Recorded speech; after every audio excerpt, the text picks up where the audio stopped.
I just talk Owen Everard here from everardpilates.com, just talking through the newsletter again.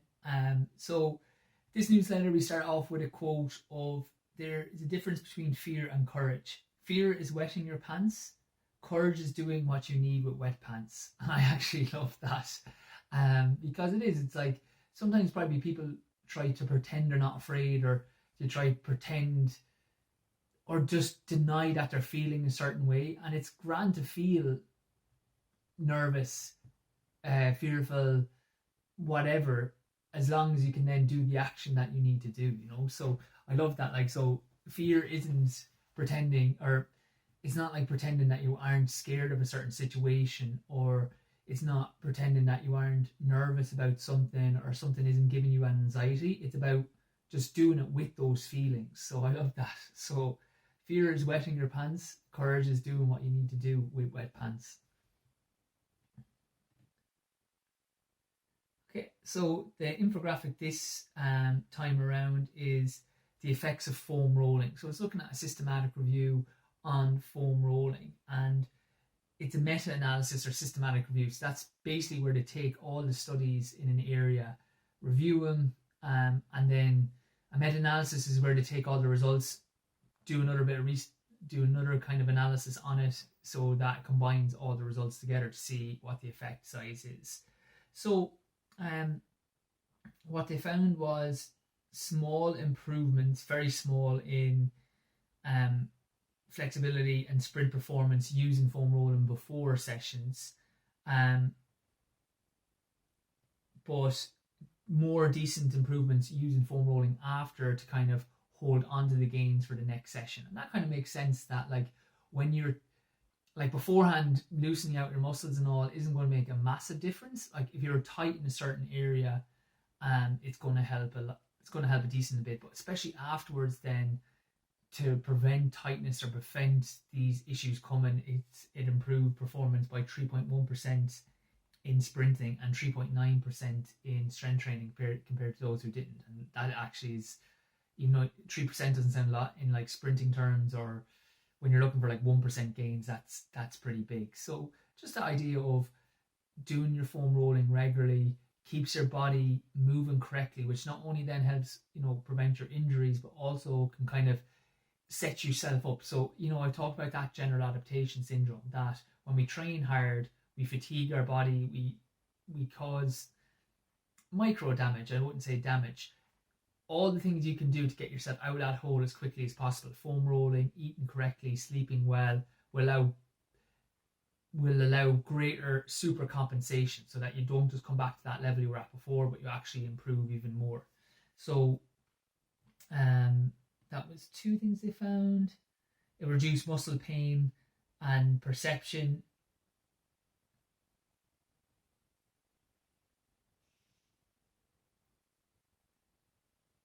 Yeah, so again, good use for afterwards. So if you do a session trying to foam roll afterwards, doing those little guides that I've done in the past that I've put up in the group. If you need them again, I'll just email them. I'll email them all to you. Like, so hips, like 5 minutes a day, like we've done our challenges, and we'll repeat those challenges again.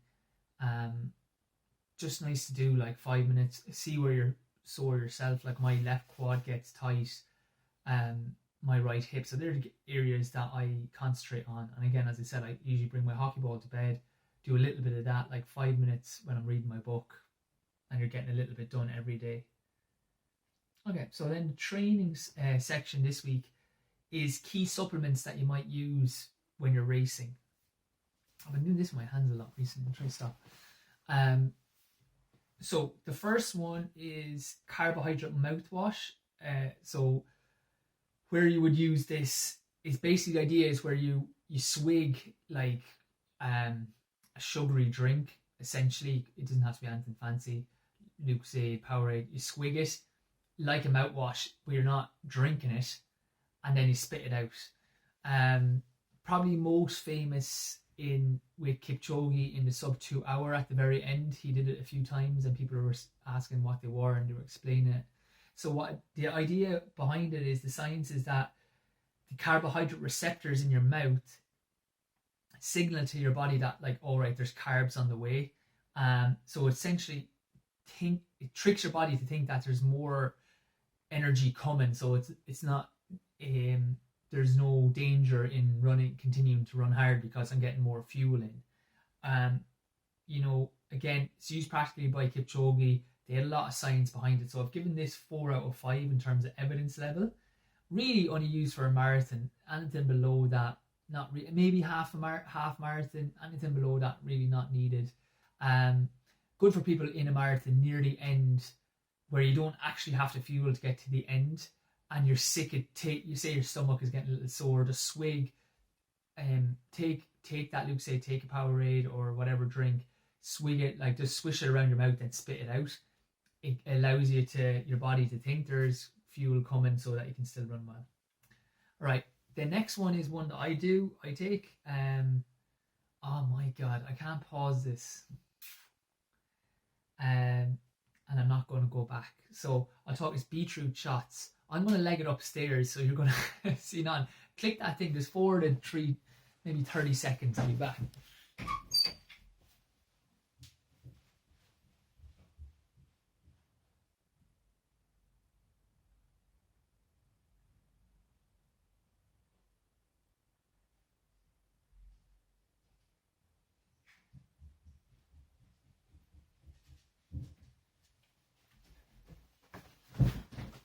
Perfect. Okay, good. So this is a beetroot shot. You can get these in Holland & Barrett, or you just order a bunch of them online. So the idea behind this, or you can get the vacuum packed beetroots themselves. So if I have a big race, I'll be just trying to eat a bit of beetroot in my dinner, or just chop them up and eat them like with a salad or whatever else. What they think it is, it's the nitric oxide in the beetroot.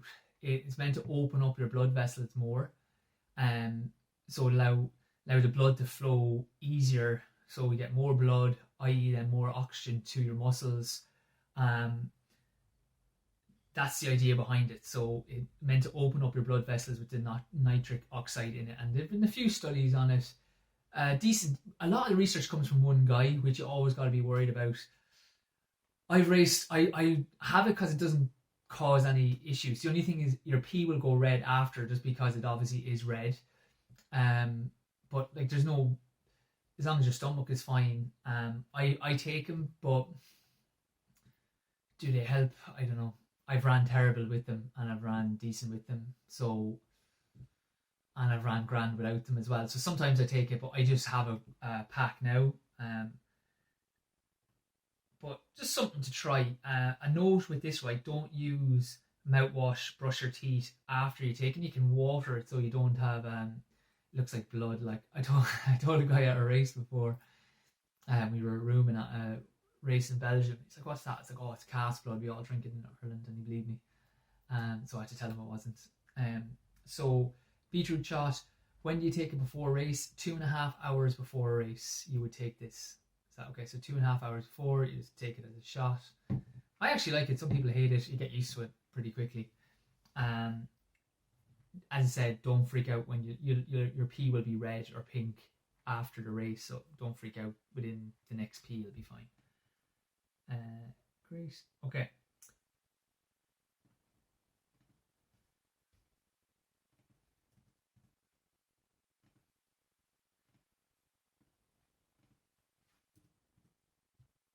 And then, so caffeine is next then. Caffeine is used by nearly everybody who races. You can either take it as or a cup of like an espresso, maybe like 2 hours beforehand, or you could take it in a tablet form, the one that you get in the pharmacy, Pro Plus. You take like 2 tablets of it. I don't drink coffee, so I can take 2 tablets of this and it'll have you buzzing for a while. The originally thought was meant to help you use fat stores rather than carbohydrates, but that's been discarded. A lot of it seemed to maybe help muscle contraction and make running feel easier. I use it a decent bit because, so the things I take for a race would be, I take like a Lucozade, say 2 hours beforehand, and then water from the hour to the race. I take my beetroot shot, and I take like a Nutrigrain of the Levinses chocolate chip, like something like that 2.5 hours before a race. And then I take caffeine tablets, 2 of these maybe an hour before the race. Okay, they say on the box to take them like 40 to 30 minutes before. I wouldn't recommend that unless you were doing like a marathon or a half marathon, because the half-life of coffee is like 6 hours. So what the half-life means is the time for half the effect to wear off is 6 hours. So you're better off going too early. Then I've had races where I've taken that at 30 minutes, been yawning on the start line, and then not run great, and then after the race been like buzzing. So I just took it too late. Okay, so nearly every runner, proper elite athlete, takes caffeine before a race. So they say 3 milligrams per kilogram of body weight produces the maximum effect. So you could take get caffeine tablets or take 2 strong cups of coffee about 2.5 hours before your race. If you're taking caffeine tablets, you can take them about an hour before your race, 70 minutes before your race. You mightn't take the coffee unless your stomach is grand, like take an espresso. You could do that an hour before the race and just have a coffee 2 hours before the race. Okay, perfect. So that's caffeine. That's the next one I definitely take. I take those two. Caffeine's nice as well, especially if you're running early or late. It allows you to not worry about like being tired or whatever else. The next one then is protein. So with protein, you might take this post-workout to repair and recover. It's the amino acids, the building blocks to like recover the muscles. Again, I think everybody probably takes some form of, like elite athletes take some form of protein after workouts, especially. So I give it 4.5 stars out of 5. Generally, they say about 20 grams of protein within 30 minutes. So whey protein is good here.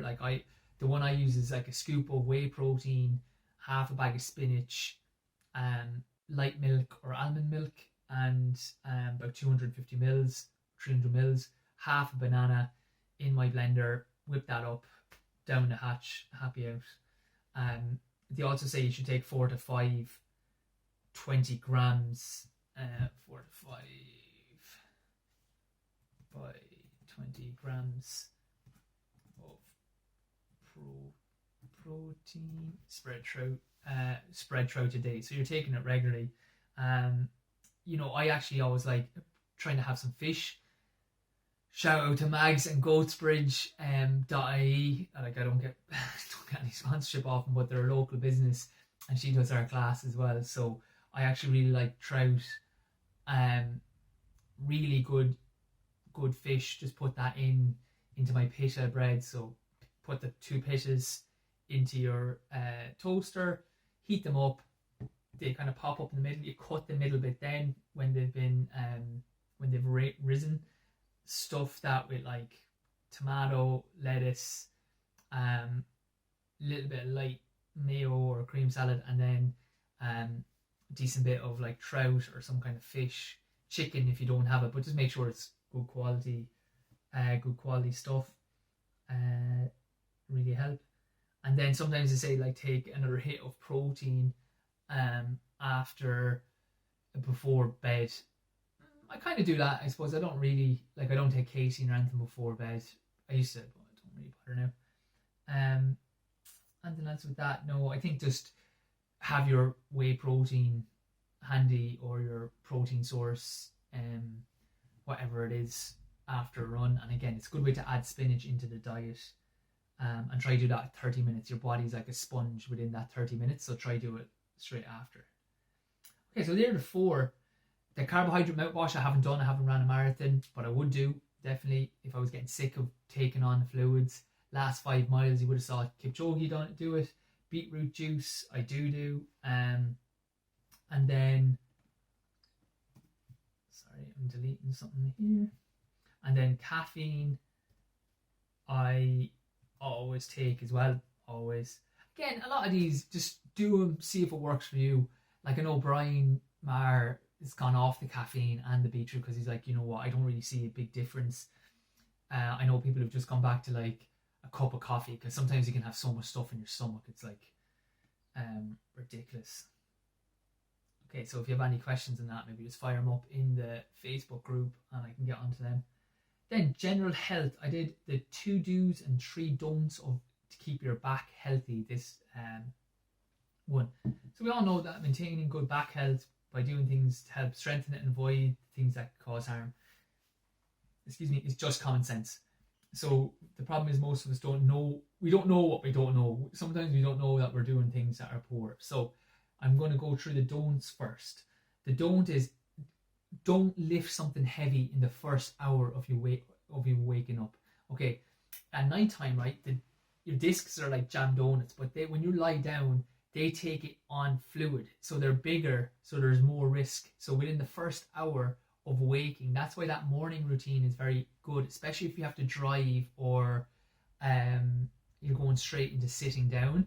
Do your morning routine before you do that, especially if it's like an hour-long journey, or go for a power walk. It takes a little bit of fluid. If I want to take a viscosity is what they call it, but it takes fluid out of the discs, gets them a little bit smaller, less risk. Okay, so don't be doing any heavy lifting or a lot of bending in the first hour of you waking up. Yeah, that's the first one. Don't be a hero. Again, this is lifting things like, I know it's important, like, but try to help if you have to lift something heavy. If you do have to lift something, right, you can see me here, like have it here, right? So rest it on your thing and then push it over, rather than try to grab and twist it. Like, lift it to here and then at least have it here. That means that your leg is taking a lot of the weight, then push it on. Is that okay? Same if you're bending. If you have to like put your hands on your thighs, that's taking a bit of the pressure. But if you can kind of have it here and then hoist something up and make it a 2-step process. I might actually do another video, an article on that. Let me write that down. So just how to lift and put things on. Lift safely. And then always make sure that you're keeping your hips back.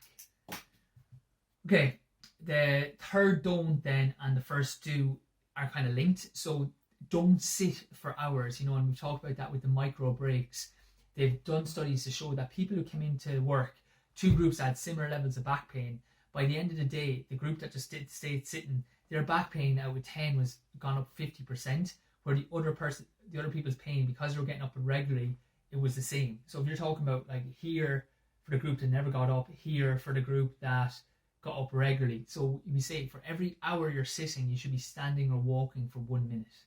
Arching your back if you can, moving your arms, just going for a break, setting it on your phone just to give yourself a little reminder.